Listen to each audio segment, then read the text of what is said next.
Te amo tanto e não sei mais como é que eu vou viver em paz, se tudo que eu preciso é respirar teu ar.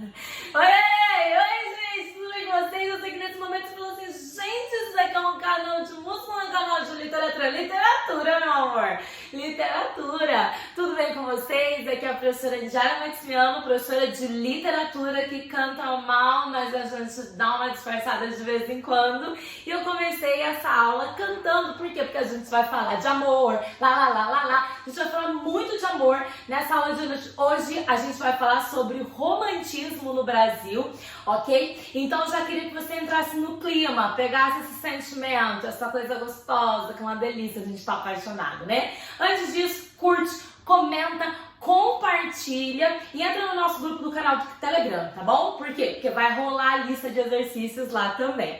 Beleza, gente? Vamos falar sobre o romantismo.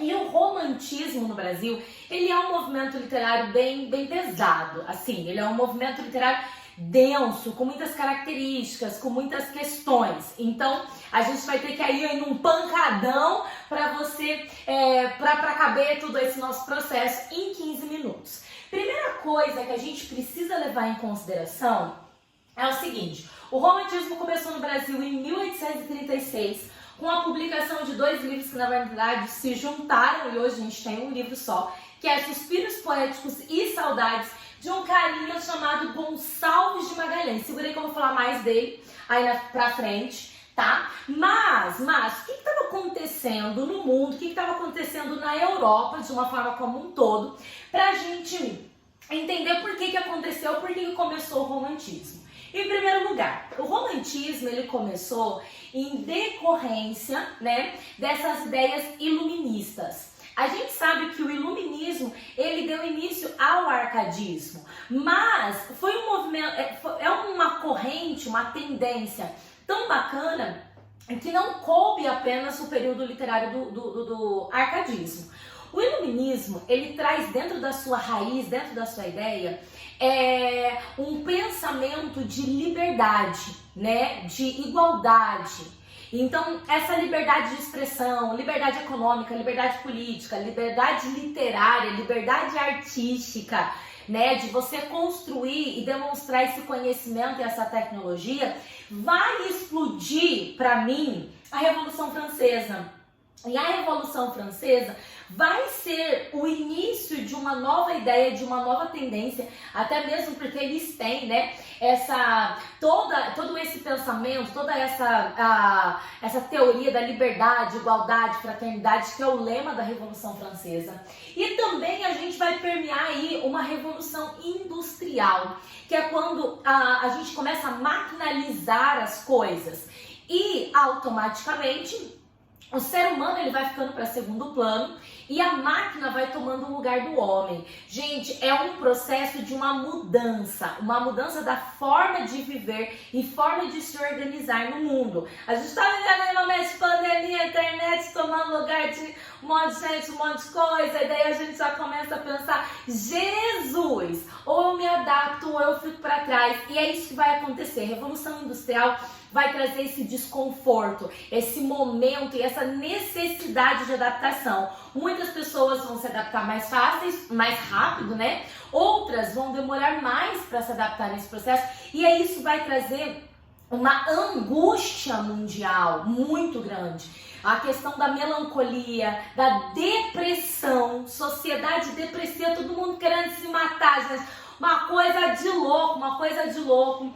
E aí, dentro desse cenário extremamente conturbado socialmente, que surge o romantismo. O romantismo vem para atender emocionalmente tudo isso que está acontecendo. Então você já sabe, romantismo trabalha com a emoção, trabalha com o sentimento. Então a gente vai ser extremamente subjetivo, voltar para o nosso sentimento. O nosso sentimento, porque o romantismo é extremamente egocentrista. O nosso sentimento, a nossa dor é maior que a dor do outro. Tipo, eu só penso em mim. Eles são muito egoístas, gente. Então essa questão do egoísmo, do egocentrismo, né, do sofrimento, da crise existencial, vai ser característica do romantismo de uma forma como um todo, tá? O romantismo, ele começa, né, de uma forma em 4 países, tá bom, gente? 3 países estão aí em destaque. Um nem sempre aparece na nossa crítica, mas eu quero colocar isso pra vocês. Tudo começa no fundo com a Escócia. Os escoceses, no início aí de 1700, eles colocam um descontentamento de trabalhar a literatura, a natureza, como os românticos trabalhavam, românticos não, os árcades. A natureza no arcadismo sempre era o meu cenário. Ah, vocês estão na natureza, gente, mas a natureza deles era tudo igual. Tipo, às vezes pode ter um carinha lá do Nordeste na natureza, tô sentado, na natureza, sentadinho cuidando de ovelhas. E as ovelhinhas estão passando, gente, mas você está no sertão brasileiro, por exemplo, né? Daí fala, não tem isso. Não, mas é porque o arcadismo é esse mundo de faz de contas. Então essa natureza do arcadismo não mostra uma identidade nacional. Aí chega um romântico e fala, por que não? Vamos trazer essa natureza com identidade nacional, né? A minha natureza brasileira é diferente da natureza europeia, é diferente da natureza do continente africano, é diferente. E eles começam a querer pontuar isso. Só que não pegou muito, tipo assim, foi legal, mas isso não foi o suficiente para falar, acaba o arcadismo, começa um novo movimento literário. Aí quem que entra nessa bagaça é a Alemanha. Não sei falar o nome desse cara, mas eu vou aqui falar pra vocês, Goethe, não sei, gente, não fala alemão. Você deve saber de quem que eu tô falando.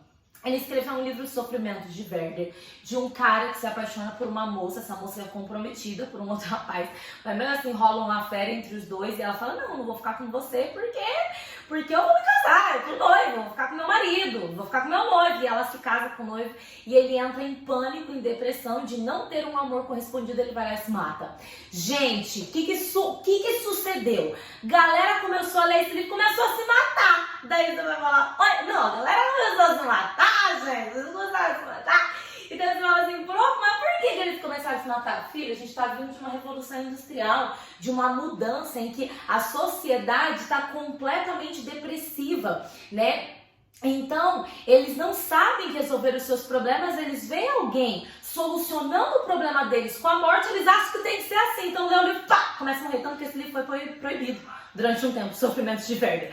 Porque é real, gente, é real. Dá um Google aí. Dá um Google no surto de morte que teve por causa desse livro, nesse período. Então, a Alemanha, ela dá o pum, vai começar. E aí, o romantismo, ele começa trazendo essas características da negatividade, da depressão e da melancolia. Logo em seguida, entra a Inglaterra. E daí você acha assim, Inglaterra vai melhorar a situação. Não, gente, a Inglaterra dá uma pioradinha na situação. Tem um carinha, né, muita gente escreveu aí. A Inglaterra entra nessa pegada da depressão e da melancolia. E tem um carinha chamado Lord Byron, meu Deus do céu. Esse chegou com 2 pés no peito, assim. Lord Byron já trouxe mais depressão ainda pro contexto. E além da depressão, né, ele vai trazer muito esse sentimento exacerbado. E esse sentimento, tipo, vamos pro nepotismo, vamos pro incesto, né? Quero pegar minha mãe, quero pegar minha irmã, quero pegar não sei quem. E daí você fala, meu Jesus, daí se isso já não é o suficiente, gosto da minha amada morrer. Minha amada morreu. Não tem problema não, gente, fica o corpo fica fazendo sexo com o defunto. Então ele traz nas poesias dele muita necrofilia, muito incesto, muita coisa. E aí ele traz muita questão do satanismo. Então, tipo, a Inglaterra é uma pesadinha aí no processo. Aí vem a França. Quando a França chega, a França entra aí decorrente a essa Revolução Francesa, trazendo o lema de liberdade, igualdade, fraternidade. Gente, daí, tipo assim, vamos lá. Parece que o negócio chega com uma potência aí. Vitor Hugo, a gente tá falando Alexandre Dumas, a gente tá falando aí de vários livros muito famosos, o Conde de Monte Cristo, e tem outros aí. Gente, Os Miseráveis, aí fazendo sucesso, trazendo uma questão mais patriota pro romantismo. Então tudo começa com esse cenário, tá, gente? E aqui no Brasil a gente começa com a independência do Brasil, 1922, Brasil se torna independente, então eles sentem uma necessidade de construir uma identidade brasileira. Então o que eu faço? Eu literalmente abandono o arcadismo e eu começo a construir uma literatura pautada dentro da minha cultura. Só que aí, gente, o Brasil se tornou independente. Eles não... vou aqui, ele tá cagando pra Portugal. Culturalmente, cagando. Então, só que o Brasil não tinha forças para começar um movimento literário sozinho. Então, eles vão fazer a aliança com quem? Com a França. Eles vão pra França. Eles publicam uma revista, a primeira revista chamada Revista Niterói, que era uma revista de conhecimento, de ciência, literatura e muitas coisas. Não dá muito certo, se você fala assim, tenta de novo, e dá uma cidadinha no contexto, porque, gente, França sempre começou a maioria dos movimentos literários, tá? E aí chega o Brasil lá achando, vou publicar uma revista na França, não rolou muito.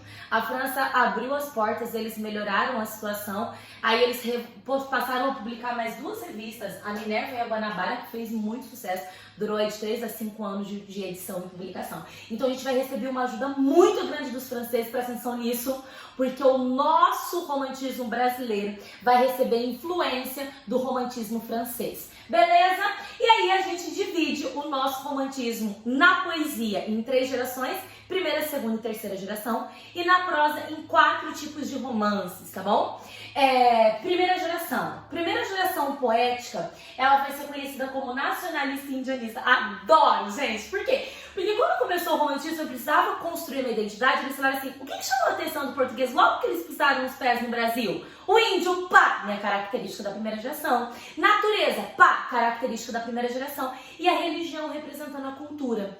Então tudo isso aparece pra mim da primeira geração, por isso que ela é conhecida como nacionalista ou indianista. Principais autores, Gonçalves Dias, Minha Terra Tem Palmeiras, Onde Canto Sabiá, As Aves que gorjeiam, não gorjeiam como lá. E Gonçalves de Magalhães, que começou, é óbvio, Suspiros Poéticos e Saudades, e ele esteve à frente, né, dessa parte artística e literária, ele que esteve à frente dessas revistas e desse contato com a galera lá na França, tá bom? Segunda geração, ela é conhecida como mal do século. Por quê? Porque daí ela vai pegar toda a depressão e a melancolia, né, que a gente viu aí na Alemanha, na Inglaterra, de uma forma como um todo. Então, mal do século, além de estar relacionado a esse sentimento melancólico e depressivo, ele também está relacionado com a tuberculose. Tá? Gente, tuberculose surgiu aí tipo Covid. Não tinha cura para tuberculose. Quem pegava tuberculose, se tivesse com a saúde boa, até que podia dar uma recuperada, senão morria. Então o mal do século também está relacionado com esse monte de morte por causa da tuberculose. Ultra romântica, porque a segunda geração é o ápice, é o boom, o maior período do romantismo falando sobre essa segunda geração, maiores autores e tudo mais. E byroniana, porque eles vão se espelhar um pouquinho no Lord Byron, aqui da Inglaterra. Característica, morte, melancolia, noite, egocentrismo, satanismo. A gente tem nomes importantes. Álvares de Azevedo é o mais fofinho. Todos eles morreram, a maioria que morreu de tuberculose com seus 20 e poucos anos, tá, gente? Álvares de Azevedo vai ser o que quer morrer porque ele fica doente. E aí toda essa doença traz muita dor e ele pede pra morrer. Casimiro de Abreu fica doente, mas ele não quer morrer. Daí ele fala, eu vou morrer, mas não quero morrer. É mais ou menos assim. Junqueira Freire, ele não se vê dentro de um contexto, ele não se encaixa nesse mundo, ele não se sente pertencente à religiosidade, nem ao amor, então ele pede para morrer. E o Fagundes Varela, ele escreve muita poesia fúnebre, porque as pessoas que estão ao lado dele sempre morrem, então ele tem a morte percorrendo o lado dele. A minha terceira geração, não gostei desse lado, a minha terceira geração é conhecida como Condoreira, Ave Condor, e o Goana. Aqui a gente vai trabalhar com a questão dos direitos humanos, então eles falam bastante sobre a questão do abolicionismo, né, que é o maior problema que havia no Brasil, a escravidão. Então eles lutam, eles querem combater o processo da escravidão. E aí a gente tem Castro Alves, Navio Negreiro e muito mais, né? E o Souza Andrade também escreve um tipo de poesia. Gente, a gente não pode esquecer que todos eles falavam sobre amor. Por mais que tenha essas características depressivas, sempre eles estão morrendo por amor.